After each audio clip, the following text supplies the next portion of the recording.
Behind us is one of the coolest buildings I've ever been in.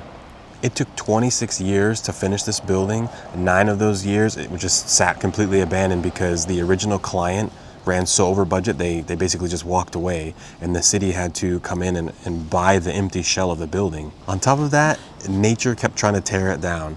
The upper spire was completely destroyed twice by 2 massive storms, one a tornado and one just like a really bad storm. So for over 60 years, this building sat mostly unused. So how does a building that almost got destroyed, completely failed multiple times, become one of the icons of this city?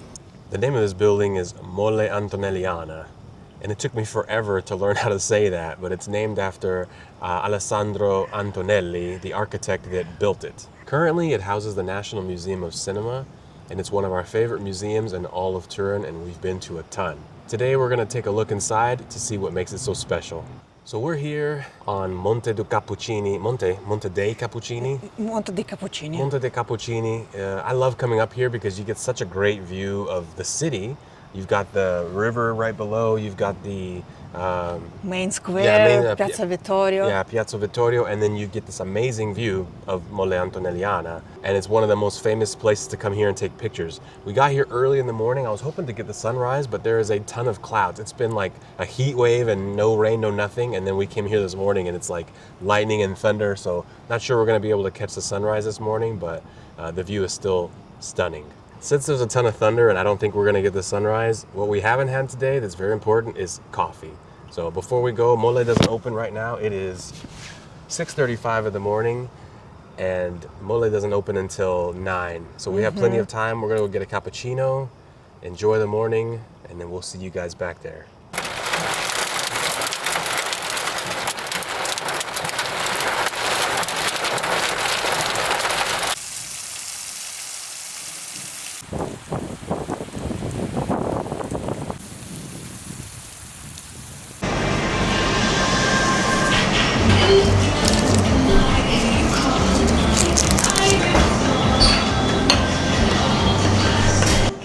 What is up with that rain? Yeah, it was not rain. It was It was storm. Hail, yeah. Hail. Hail, yeah. Hail. Hail, and I was scared to this hail. Something broke, like faro, mirror, or glass. I was scared.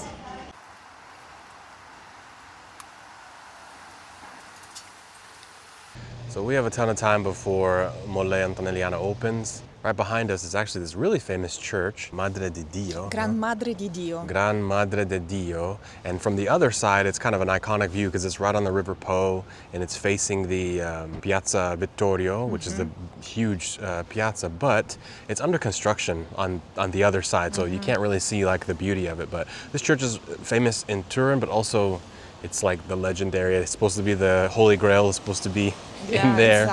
Yeah, but it's a beautiful church, so we're gonna just go around, take pictures. It's nice out. It's a little bit cooler. It's still kind of hot. So we're gonna go around, take some pictures, go into the church, enjoy that before we head to Mole.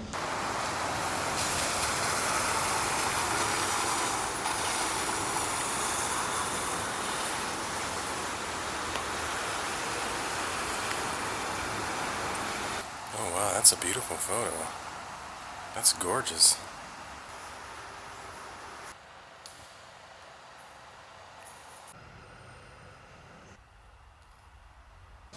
All right, so we have about 10 minutes before it opens. So we're just hanging out here waiting. It's nice and quiet. To get in, there's basically like 2 things that you could do. You can go into the museum, but also at the very top, there's a spire and you can get a great view of the city, and that's a separate payment, or you can pay all together. I think to get in, I saw online right now, it's like between 15 and 20 euros to get in, and then it's like between 9 and 12 euros to go up to the spire, I think depending on the time of year and how busy it is. Or you can pay, I don't know, I can't remember, it's a little over 20 euros or close to 30 euros to... We'll put the price at the bottom of the thing, the actual price. I can't remember the exact price, but I know it kind of varies. We don't remember prices because we have our museum card we use for everything, and so yes, we are going free in a museum. Free. We paid almost €60 per year with abonnement, and we go in all museums in Piedmont and Valle d'Aosta. So for this reason, we don't know how much is ticket. But speaking about elevator and this point of view, Mole Antonelliana, it's close to university. Behind it, there university. So there are legend not to go up with elevator before you graduate, because if not, you will have trouble to graduate. So you will graduate late or maybe never. And I remember first thing my friends were saying to me, but no, don't go, if not you don't graduate. But I was already graduated, and for me it wasn't work. This legend very popular among young people.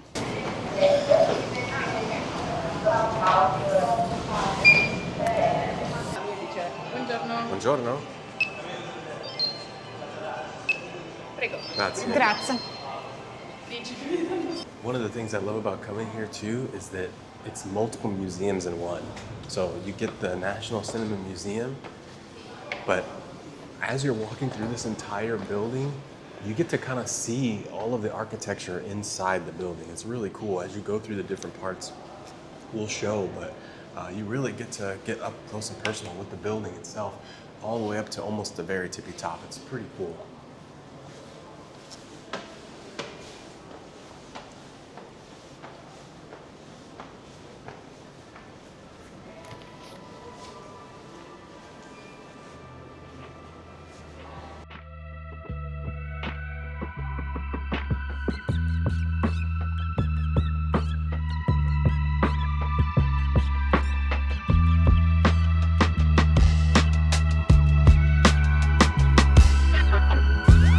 I love this part of the museum. It's the very beginning. This first part is the science of cinema, like the lenses, how light works, and it's actually pre-cinema. So I love these things. They have old movie cameras, but they also, in the very beginning, they talk about like lenses, lights, all the science and how it all works and how we got to. So it's really cool how they kind of take you through the history of cinema, where they go way in the past. And there's these really cool things called magic lanterns that they have, where they didn't have any moving pictures, but they had just candlelight and little slides that they would put in way before anything else. And it's kind of the precursor. And they actually almost look like little movie projectors, the old ones, because technically that's what they were. And you're just using candles. So I just love going through here where you kind of get it's almost like they're warming you up for when you go into the main area where they have all this stuff about cinema, and you get to see how much work and how much science and engineering went into just making these amazing pictures. So one of the things that keeps us coming back to this museum is that not only is it awesome, there's so much stuff to see, but they have these like rotating exhibitions. Yeah. So when I first came here, it was one with James Cameron, which was incredible. Now they have Orson Welles, which I love Orson Welles. I think he's a genius. Citizen Kane's one of my favorite movies. I don't know, it's just cool when you come in here and you see all these just different things.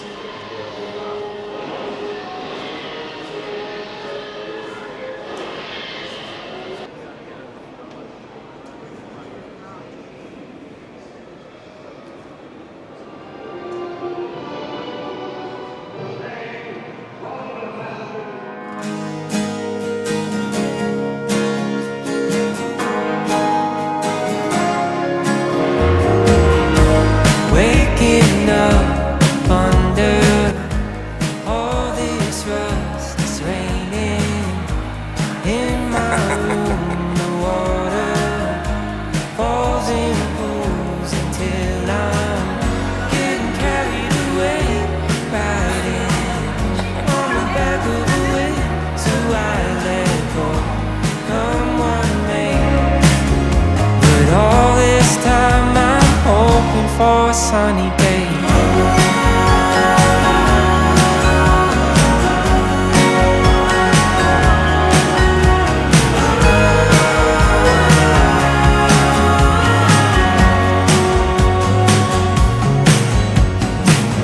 So I'll just float till the current slows. Was this by design? Am I just killing? So another thing or interesting fact about this museum is this spiral staircase. One of the issues that they had with this museum or this building before it became a museum is that they didn't know how to use the space because originally it was supposed to be a synagogue. Way back in 1886, I think, is when they started it. And it's huge. It's this huge open area, and they didn't know how to fill the space up because you have this ground floor here, which I'll show in a second. But what's really cool is when they finally decided to make it a museum, they hired the Swiss architect, and basically he decided to use all of this 3D space. So they made this spiral staircase, and you can go all along the walls up through, so you can see it from multiple levels. It's really, really cool. I've never been in a museum quite like this. One of the icons is this statue here. It's not the original one, but that's like the god Moloch from the movie Cabiria. Cabiria, one of the first feature-length movies. It was like over 2 hours long. I think 1913 is when it came out, and it was revolutionary for its time.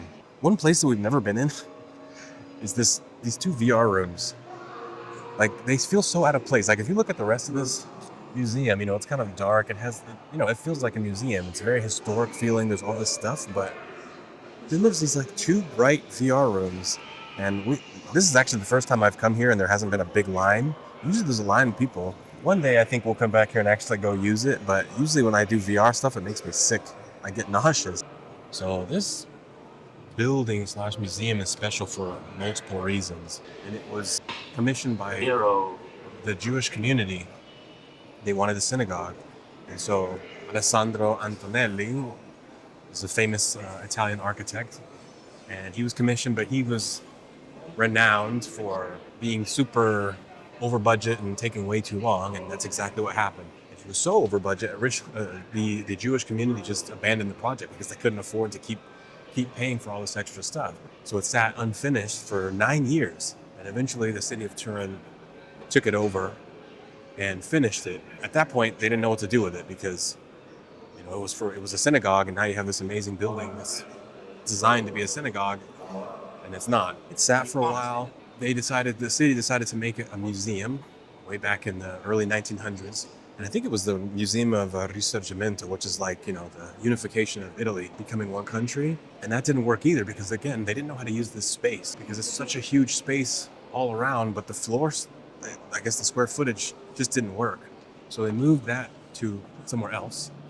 And again, the building kind of just sat. And they started using it for like exhibitions, but for the most part, it kind of just sat, and they were just sinking money into it. It really wasn't being used for anything. So how Mole Antonelliana became the National Cinema Museum, it's a pretty cool story too. There was a lady by the name of Maria Adriana Parolo, and she was a librarian, not some super rich heiress or anything like that. And she was a film historian, so she had noticed that a lot of old film equipment and scripts and all just different kinds of things were being thrown out or tossed. So she started collecting them.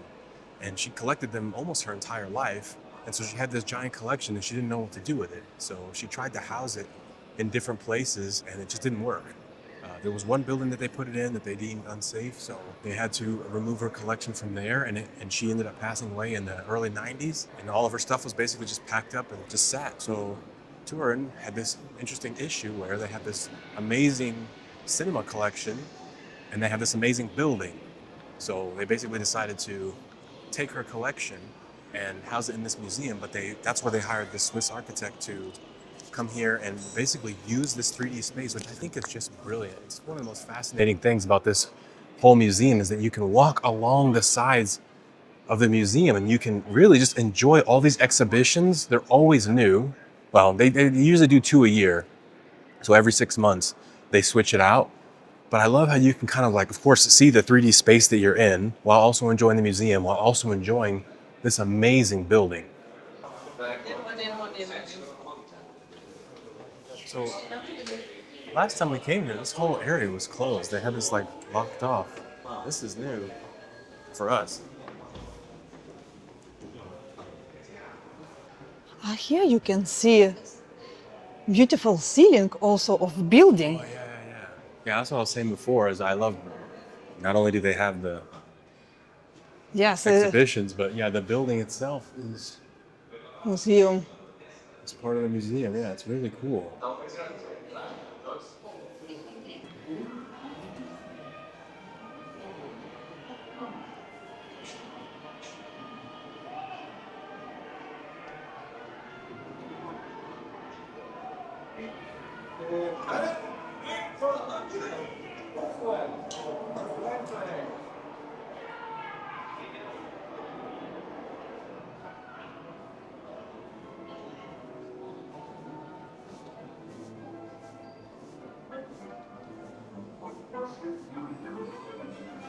Oh, I adore this movie.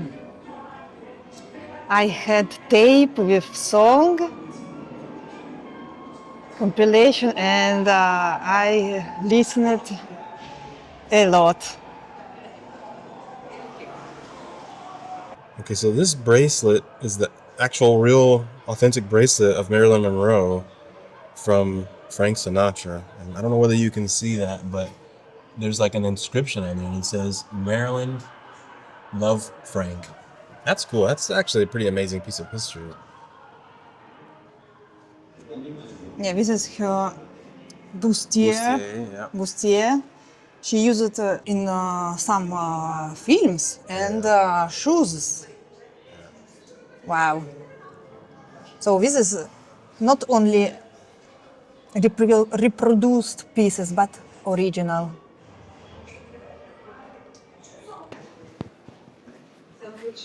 One of the things I forgot about that I was reminded of when we went in there is that Orson Welles is famous for lots of things, but the biggest one is Citizen Kane. But I forgot that before Citizen Kane, he did a radio broadcast called Invasion of Mars or something like that. And, he's got this very commanding voice, and people really thought that there was some kind of invasion. Like, that's how real this radio broadcast was. And people were really upset with him about that. And there was a room in there dedicated to that broadcast. And it reminded me of that, which is like, you're so good at what you do. You scared a bunch of people. Noise in crowds like New Year's Eve in city. Wait a minute, the enemy's now in sight above the Palisades. Five great machines. First time when I came here was cafeteria. And exactly in this place. Now also some exhibition, they changing. This is a small, some in other exhibitions, but here was cafeteria, and I remember they were serving milkshake with these glasses, like in 18 in the US. Mm-hmm.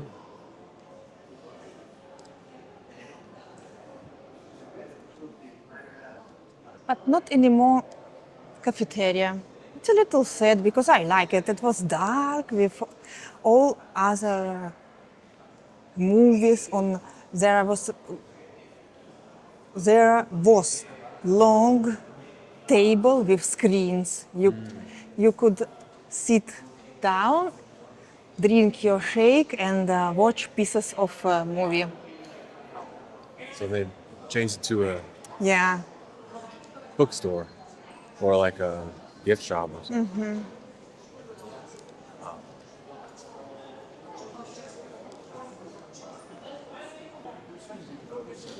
This is line to take elevator to go up because there are two lines separate. We didn't go up in the elevator this time because you have to actually pay separate. We've gone up there before, but with our subscription, we get into the museum for free, but we have to pay every time to go up there. So I'll put some B-roll of us when we went up there the last time. We just didn't want to pay an extra 9 or 10 euros. Yes. When we've already seen it, and it's a beautiful view. Probably won't be the last time we ever go up, but it's nice. And I don't want to wait in a big line like that. So hopefully you got a good idea of why that's one of our favorite museums. It's hard to even show with our camera and stuff the space and all the cool stuff. Of course, we didn't show everything. There's so many nooks and crannies in this museum that you can just you can really spend a long time here if you wanted. But I don't know, what's your favorite thing? I adore you can sit down, almost lay down, Yeah. and enjoy, look up, look some pieces of movie, look elevator go up and down, relax. I enjoy this. I don't know how many other museums has this like salotto. Yeah, you can watch a movie, you can, there's a whole lot. My favorite part of the museum is just the 3D space. I love being able to go all the way up, almost to the very top, and look down while also enjoying the exhibition while you're going up. So, but there's so many things I love about this museum, and we will definitely be back. If you're ever in Turin and you can only go to, well, I don't want to say if you can only go to one museum because it depends on what you're into, but even if you're not super into cinema, I think this is a great museum to go to for all the reasons that we've said in the video. So if you enjoyed this video, we ask you just give us a like and subscribe. We've got a lot more coming, and we'll see you in the next one. Ciao. Ciao.